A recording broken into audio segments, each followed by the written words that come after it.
So in our last video, we weren't getting charged from our charge blanket, and we wanted to be able to calibrate the Revolve so that we could calibrate the battery monitor inside.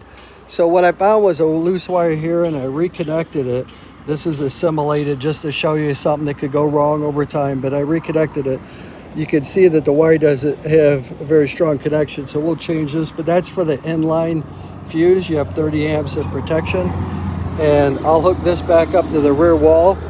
But we do have the panels laying out here now, and I want to show you that we are taking a charge. The batteries were pretty full, but still we're getting, it was 200 watts when I was in here just a minute ago. Now you can see it dropping.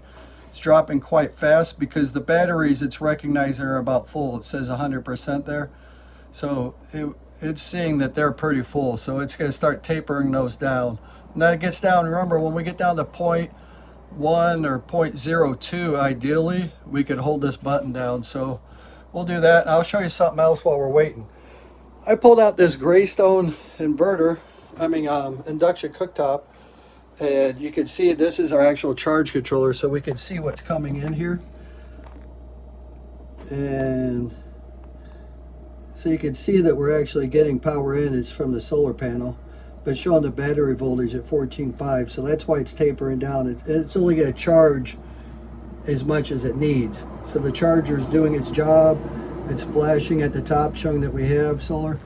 But this Greystone induction, I do want to show you something on the other monitor we see here, is that we do have a Intellitronics board here, and it's showing that we have load on circuit that's pulling 253 watts on our watt screen. And if I come over here and unplug this, then move back over here, we can see it goes down to 0 right away. So that's circuit 1 on. So if we come over here, we can see that cooktop, if we just shut that off, we will be able to conserve that power when we're not using it and just turn that on.